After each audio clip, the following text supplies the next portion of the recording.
तो नमस्कार भाई आप सभी को। मैं नमन आपका स्वागत करता हूँ एक नई क्लास में। अनुच्छेद 47 यानी कि अनुच्छेद 47, यह एक नया खंड चालू हो जाता है। 47-48, ठीक है। यह दो अनुच्छेद एक दूसरे से मेल खाते हैं, क्योंकि पहले 47वें अनुच्छेद में बताया गया है कि राज्य जो है वो पोषण, जीवन स्तर,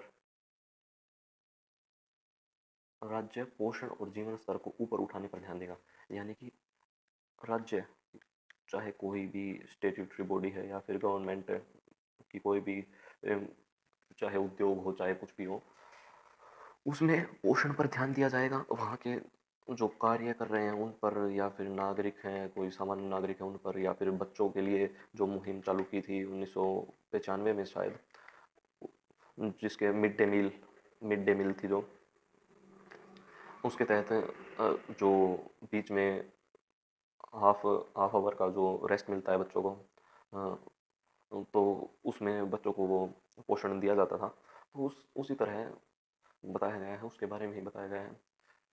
और जीवन स्तर को ऊपर उठाने पर ध्यान देगा। जीवन स्तर कब ऊपर उठ सकता है? जीवन स्तर को ऊपर उठाने के लिए एक तो शिक्षा होनी चाहिए, जो कि हमने इससे पहले ही पढ़ा है शिक्षा के बारे में, तो वह हो गया शिक्षा। और इससे पहले ही हमने एक और चीज़ पढ़ी कि समानता होनी चाहिए। समानता अगर नहीं होगी तो देश में जीवन स्तर ऊपर नहीं बढ़ पाएगा, तो समानता भी आवश्यक है। मेन तो यही दो पॉइंट है। और एक आय में भी समानता, आय में भी समानता, वो समानता ही में ही आ जाता है, क्योंकि मेन जो पॉइंट पॉइंट तो हम बहुत ज़्यादा बना सकते हैं, लेकिन एक हेडिंग हेडिंग हमें कम से कम रखनी चाहिए। उनके अंदर पॉइंट हम ज़्यादा से ज़्यादा बना सकते हैं। तो इसी के तहत अगर हम शिक्षा और समानता को लेते हैं तो बेसिकली ज़्यादातर पॉइंट इन्हीं में आ जाते हैं, ठीक है। राज्य औषधीय प्रायोजन के अतिरिक्त नशीले पेय और दवाओं के सेवन पर प्रतिबंध। यानी कि औषधीय प्रायोजन क्या है? जो औषधि के रूप में कार्य करती हैं दवाएं, जैसे टैबलेट्स हो गई, कौन सी वाली, जैसे पैरासीटामोल हो गई, या फिर कोई और खांसी की दवाई है, या फिर जुकाम की दवाई है। ये दवाइयाँ जो हमें औषधि के रूप में दी जाती हैं, उन्हीं के रूप में हमें दी जाएंगी। अन्यथा अगर कोई उन्हें नशीले पदार्थ के रूप में या दवाओं का नशे के रूप में सेवन करेगा तो उन पर प्रतिबंध होगा। यानी कि अगर हम इन्हें औषधि के रूप में यूज़ करेंगे तो हम कर सकते हैं, लेकिन अगर हम इन्हें नशीले पदार्थ के रूप में, अगर हमें इनकी लत लग गई है, तो फिर इसके ऊपर सरकार प्रतिबंध भी लगा सकती है, ठीक है। इसके ऊपर सरकार प्रतिबंध भी लगा सकती है। तो आपने यह देखा होगा कि यह अनुच्छेद जो 47 है, यह भी अनुच्छेद 45 यानी कि 41 से संबंधित है, क्योंकि जो जीवन स्तर है वो शिक्षा के बिना कभी ऊपर उठ ही नहीं सकता। अगर नागरिकों में या जनता में शिक्षा की कमी है, शिक्षित नहीं है लोग, तो फिर यह जीवन स्तर उठ नहीं सकता। तो यह एक फिलोसफी है संविधान की कि एक अनुच्छेद इंटरकनेक्ट है अगले अनुच्छेद से, ठीक है। तो अब अनुच्छेद 48 की ओर चलते हैं। अनुच्छेद 48-47 से बिल्कुल कनेक्ट है, क्योंकि पोषण पोषण कृषि व पशुपालन के बिना कभी हो ही नहीं सकता।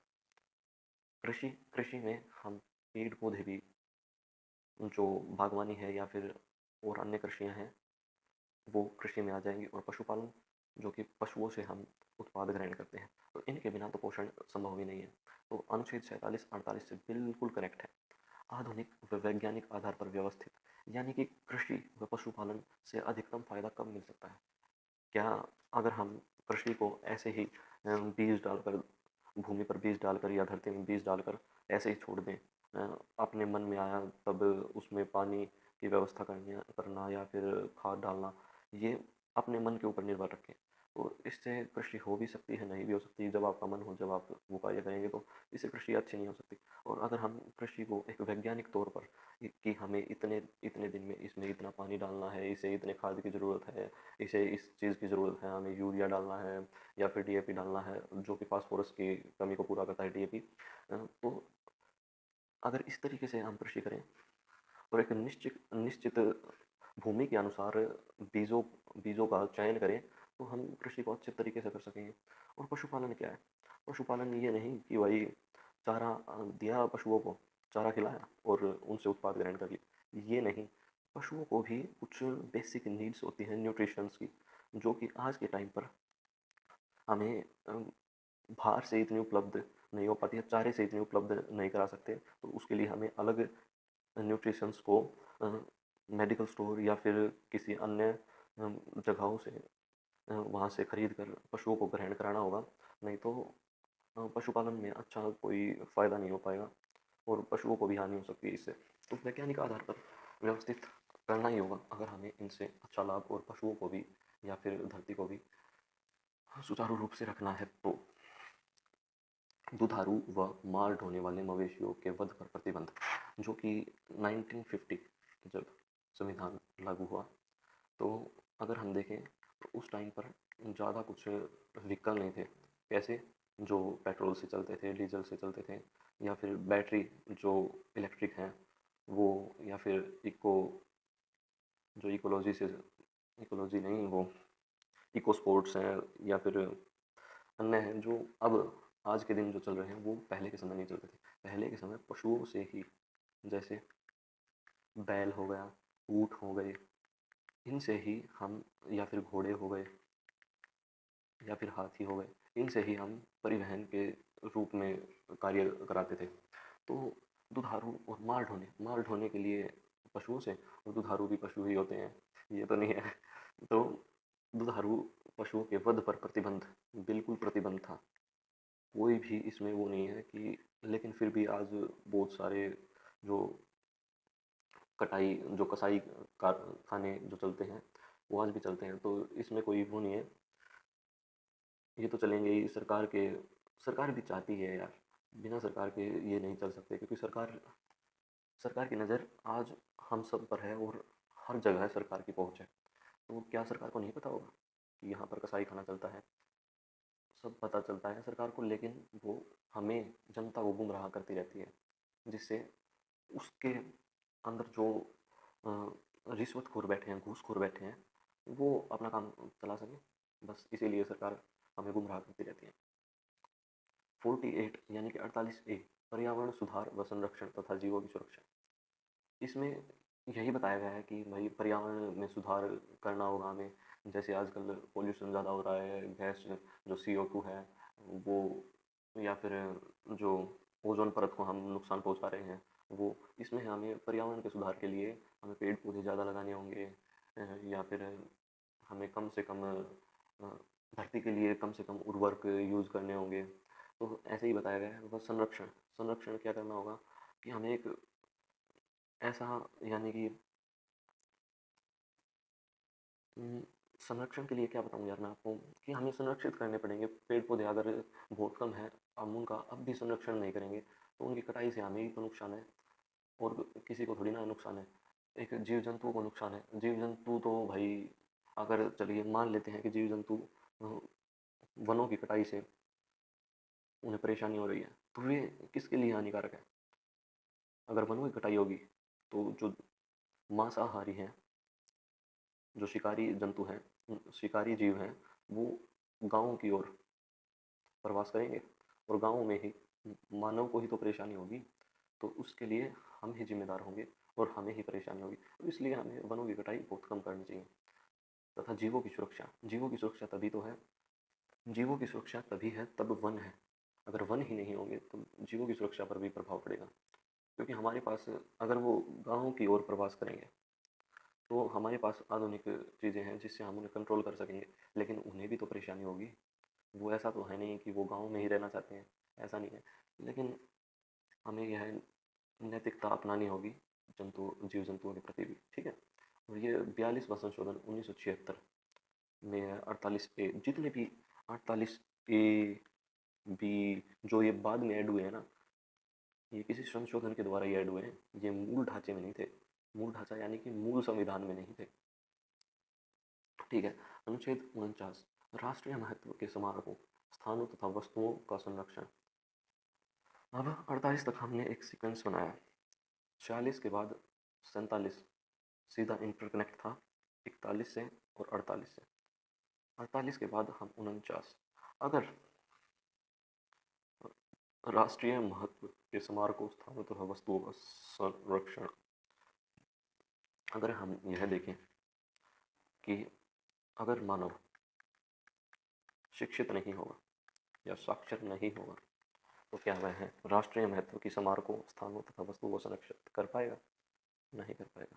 हाँ, कुछ अपवाद हो सकते हैं, लेकिन जो कि पहले था, अंग्रेज जो थे, अगर हम किताबी तौर पर माने तो अंग्रेज़ों ने ही तो सिंधु सभ्यता को ढूंढा था। जो हमारी प्राचीन चीज़ें थी उन्हें भी तो अंग्रेज़ों ने ढूंढा था। हमारे जो भारतीय थे उन्होंने तो कभी ऐसा प्रयास नहीं किया। तो उन्हें ज्ञान ही नहीं था कि यार कोई पुरानी चीज़ें इतनी ज़रूरी होती हैं कि हमें पुरानी चीज़ों का पुरानी चीज़ों के बारे में पता हो। उन्हें इतना ज्ञान ही नहीं था। वो अपना जीवन निर्वाह कर रहे थे बस। तो इसलिए शिक्षा या साक्षर होना भी ज़रूरी है। तो यह भी हम अगर मान लें कि यह भी 41 अनुच्छेद से या फिर 45 से या 46 से सीधा इंटरकनेक्ट है, तो यह मान सकते हैं।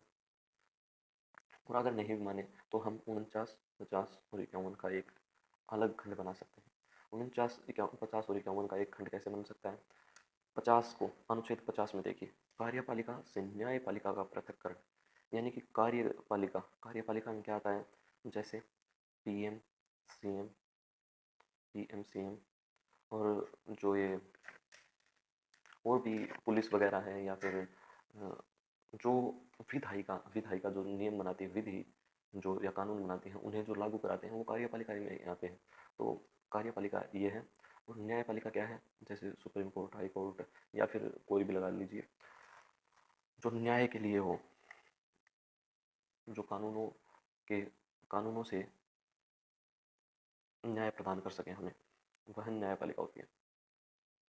ठीक है। आर्टिकल 50 में यह है, अगर कार्यपालिका न्यायपालिका से पृथक यानी कि अलग है, अलग अलग हैं, दोनों अपने कार्य अलग अलग कर रहे हैं, तो ही तो वह राष्ट्रीय महत्व के स्मारकों, स्थानों तथा वस्तुओं का संरक्षण करेंगे। क्योंकि न्यायपालिका, अगर कार्यपालिका कोई कार्य सही तरीके से नहीं करेगी तो न्यायपालिका उसे कह तो सकती है, या फिर न्यायपालिका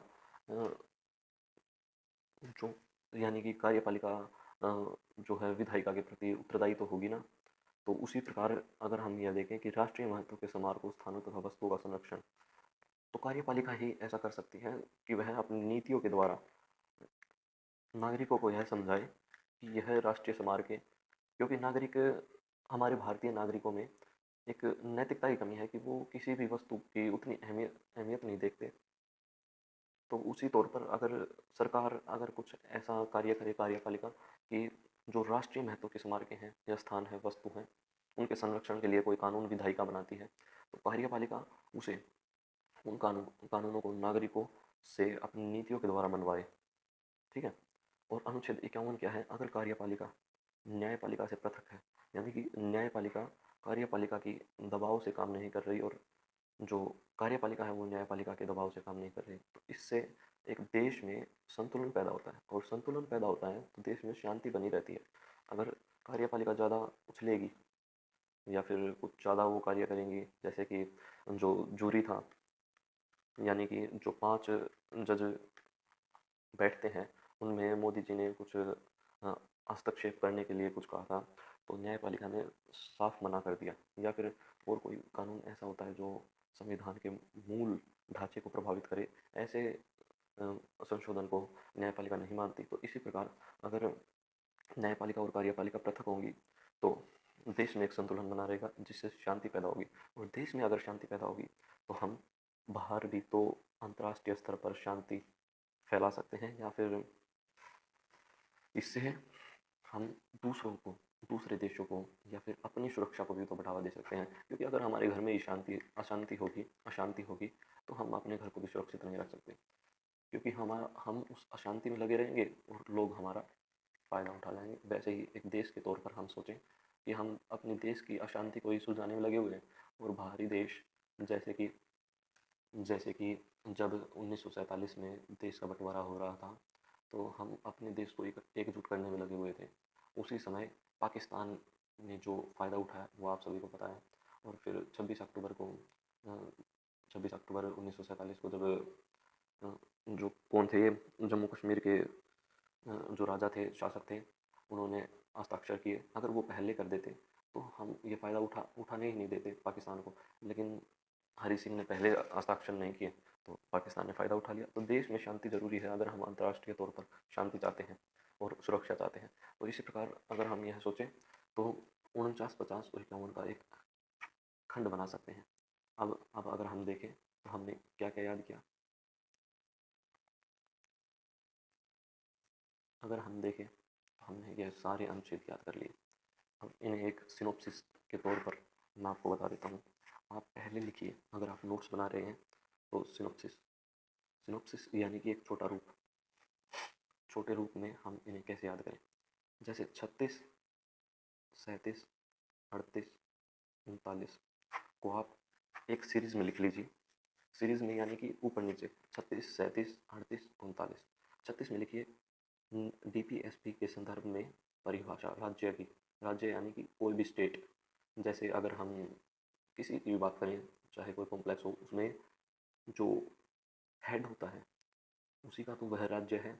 जैसे एक पर्टिकुलर एरिया है, उसमें एक छोटे शासक का एक छोटा शासक है, वो राजा है, तो उसी का तो वह छोटा राज्य भी हुआ ना। तो ऐसे ही अगर छोटा कॉम्प्लेक्स है, उसमें कोई मेन हेड है या सेक्रेटरी है, तो उसी का वह राज्य है। तो वह सेक्रेटरी अगर जो जो नियम बनाएगा वही तो उसमें लागू होंगे और वही नागरिकों के लिए सही भी होंगे, अगर वो यह डीपीएसपी को देखकर नियम बनाते हैं तो। ठीक है, राज्य की परिभाषा हो गई। उससे आगे राज्य के नीचे लिखिए 37 के आगे प्रकृति। प्रकृति कैसी होगी, न्याय संगत नहीं होगी। न्याय संगत नहीं होगी, वो आपको समझ में आ गया कि न्याय संगत नहीं होगी उसका मतलब क्या है। फिर आगे राज्य, प्रकृति और उद्देश्य। 38 के आगे लिखिए और प्रकृति के नीचे लिखिए उद्देश्य। उद्देश्य के आगे लिखिए लोक कल्याण। लोक कल्याण लिख दिया आपने। फिर आगे चलिए, जो आपने बेसिक था वो तो सीख लिया। अब हम इनके सिनोप्सिस तैयार कर रहे हैं। तो सिनोप्सिस में जो आपको एकदम से याद आ जाए अचानक से, ऐसे सिनोप्सिस बनाने चाहिए। ऐसे नहीं जो आपको कंफ्यूज कर दें, ऐसे सिनोप्सिस बेशक मत बनाइए। क्योंकि अगर आप सिनोप्सिस में भी खोल खोल के लिखेंगे तो आप उलझ जाएंगे, आपको कुछ याद नहीं होगा। तो आप पहले यह लिखिए 36, 37, 38, 39। 36 के आगे राज्य लिखिए, राज्य परिभाषा। ठीक है, राज्य परिभाषा के नीचे प्रकृति लिखिए और प्रकृति के ठीक साइड में एक एरो लगाकर लिखिए न्याय संगत नहीं होगी। ठीक है, अब 38 के आगे प्रकृति के नीचे उद्देश्य लिखिए। उद्देश्य के आगे एक एरो लगाकर लिखिए लोक कल्याण। और उद्देश्य के नीचे और 39 के आगे लिखिए उद्देश्य कैसे पूरा होगा। कैसे पूरा होगा, उद्देश्य कैसे पूरा होगा, वो आपको ये पॉइंट पता है। जो मैंने आपको पॉइंट बताए, जो ये 6 पॉइंट हैं, उन्हें आपको क्रम से याद करना होगा। क्योंकि ऐसे कभी कभी पूछ लेता है एग्ज़ाम में। तो ये इतने जो हैं वो मुश्किल भी नहीं है। क्योंकि पहले 39A में बताया गया आजीविका चलाने के लिए पर्याप्त साधन होंगे। तो आजीविका चलाने के पर्याप्त साधन कैसे होंगे, कैसे होंगे, क्योंकि सरकार हमें भौतिक संसाधनों के लिए सर्वोत्तम तरीके से सिखाएगी कि हमें कैसे चलाने होंगे। अगर हम आज सर्वोत्तम तरीके से उनका यूज़ नहीं करेंगे तो हमारे पास कल आजीविका चलाने के लिए पर्याप्त साधन नहीं होंगे। तो ए और बी कनेक्ट है। उससे आगे धन का संकेंद्रण नहीं होने देंगे। 39 के सी में धन का संकेंद्रण नहीं होने देंगे। अगर कोई संसाधनों को सरकार चाहती है कि आजीविका चलाने के लिए सभी को संसाधन पर्याप्त हो, लेकिन प्राप्त हो। अगर कोई संसाधनों का संकेंद्रण, धन भी तो एक संसाधन ही है, तो अगर इस संसाधन का संकेंद्रण यानी कोई छुपा लेगा, अपने पास इकट्ठा करेगा, तो वह मान्य नहीं होगा, वह प्रतिबंध है उस पर। ठीक है, तो यह 3 इंटरकनेक्ट हो गए। और इससे आगे बताया गया है पुरुष को समान कार्य के लिए समान वेतन, पुरुष महिला को समान कार्य के लिए समान वेतन। यानी कि आपने यह देखा होगा कि पुरुष महिला को समान कार्य के लिए समान वेतन की जगह अगर हम संसाधन लिख दें तो यह भी, अगर यहाँ जो वेतन है, जो यह वेतन लिखा हुआ है, इसकी जगह अगर हम वेतन की जगह संसाधन लिख दें तो क्या कोई बुराई है? लेकिन हमें यह याद हो जाएगा अच्छे तरीके से। तो धन भी एक संसाधन है जिसका संकेंद्रण सरकार नियमों में देगी। और डी में यह बताया गया है कि पुरुष महिलाओं को समान कार्य के लिए समान संसाधन मिलेंगे। ठीक है। और आगे इसमें यह भी लिखा गया है कि 39 के 5 में जबरन कार्य की मनाही, कि जबरदस्ती आपको कोई कार्य करने के लिए बाधित नहीं करेगा, कि आपको कार्य करना ही करना है। वो आप खुद डिसाइड करेंगे। 39 के 6 में बच्चों को स्वतंत्रता और सम्मान के अवसर। अगर हम ऐसे देखें कि बच्चों को स्वतंत्रता कब मिलेगी, जब उन्हें घर वाले ज़बरदस्ती कोई कार्य करने के लिए बाधित न करें तो बच्चे स्वतंत्र होंगे। और अगर कोई बच्चा अच्छे से कार्य कर रहा है बिना ज़बरदस्ती के भी, तो उसे सम्मान ज़रूर मिलना चाहिए। तो हम ऐसे भी याद कर सकते हैं। तो 39 तक तो हमने एक खंड याद कर लिया। अब इसके आगे एक ऐसे ऐसे इसे एक बॉक्स में बंद कर दीजिए और खंड 1 लिख दीजिए इसके आगे। ठीक है। अब इसके नीचे चलते हैं। नीचे चल के हम ऐसे करके खंड 2 डाल लीजिए यहाँ पर। और नीचे से बंद मत करना क्योंकि लंबा हो सकता है, तो उसके लिए हमें ऐसे याद करना होगा। पहले आर्टिकल 40 लिखना है यहाँ पर, 41 इसके नीचे, 42 इसके नीचे, 43 इसके नीचे। अगर ऐसे नहीं लिखें तो फिर जो मैंने आपको पहले बताया था वैसे लिख लेना। कैसे कि 41 41 लिख के पहले 2 भागों में बांट लिया, 42 और 43, जो मैंने आपको बताया था। फिर एक 44 में बांट लिया, फिर 45 और 46 में बांट लिया। और अगर हम देखें तो 47 48 भी इसी में हम ला सकते हैं। तो ऐसे ही 41 से हम लगभग अनुच्छेद याद कर सकते हैं।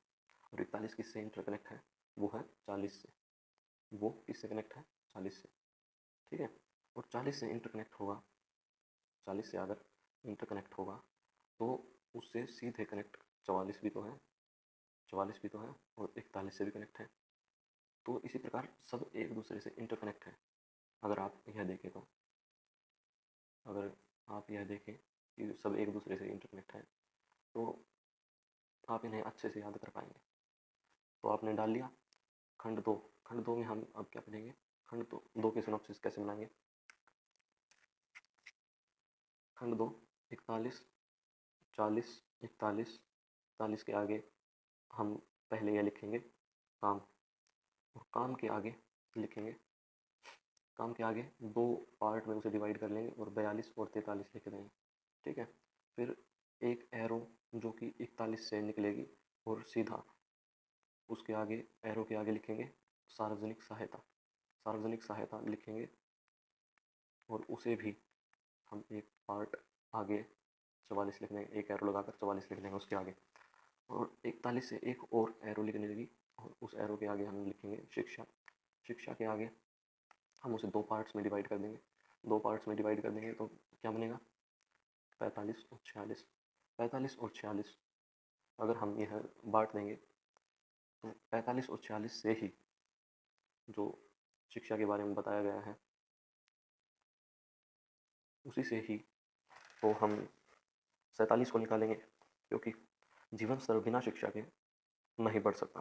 तो जीवन स्तर अगर बिना शिक्षा के नहीं बढ़ सकता तो क्या है, गलत होगा कि 41 से हम एक और एरो निकालें और उसके आगे भी शिक्षा लिखें और शिक्षा के आगे जीवन स्तर, जीवन स्तर को ब्रैकेट में बंद कर दें और उसके आगे एक एरो लगाएं और उसके आगे 47, और 47 में राज्य पोषण व जीवन स्तर लिख दें।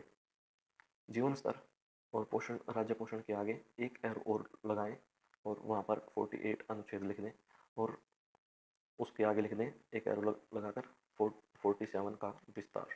ठीक है। इससे हम 2 खंडों में, देखिए हमने बहुत सारे, यानी कि कहाँ से शुरू किया था हमने, 12 अनुच्छेद याद कर लिए हैं, 12 अनुच्छेद याद कर लिए हैं। अब तीसरा खंड अगर हम बनाना चाहें 49 50 51 ऊपर नीचे लिख दिया हमने। और हम यहाँ पर शुरू करेंगे कहाँ से? एक इवन नंबर से, ओड से शुरू नहीं करेंगे, ओड नंबर से शुरू नहीं करेंगे, क्योंकि हमने 36 37 38 39 में भी 36 से शुरू किया था। यहाँ पर हमने 40 से शुरू किया था और यहाँ पर हम 50 से शुरू करेंगे। 50 से शुरू करेंगे तो हम इसमें लिखेंगे कार्यपालिका,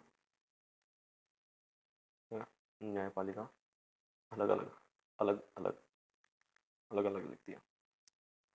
तो इससे एक एरो निकालेंगे, 49 को जोड़ देंगे उस एरो से, और 49 के आगे एक एरो लगाकर उसमें लिखेंगे राष्ट्रीय महत्व की स्मारकें, महत्व की स्मारकें, स्मारक, कार्यपालिका, कार्यपालिका व नागरिकों की जिम्मेदारी। तो इससे हम, अगर हम यह चीज़ लिखेंगे तो हम इसे आर्टिकल 50 से कनेक्ट कर पाएंगे। इसीलिए मैंने यहाँ पर कार्यपालिका और नागरिकों की जिम्मेदारी लिखा है। और आर्टिकल 50 से एक और एरो निकालकर 51 से जोड़ेंगे, और 51 के आगे एक और एरो लगाकर हम अंतर्राष्ट्रीय शांति और सुरक्षा को बढ़ावा देने के लिए क्या करेंगे कि कार्यपालिका,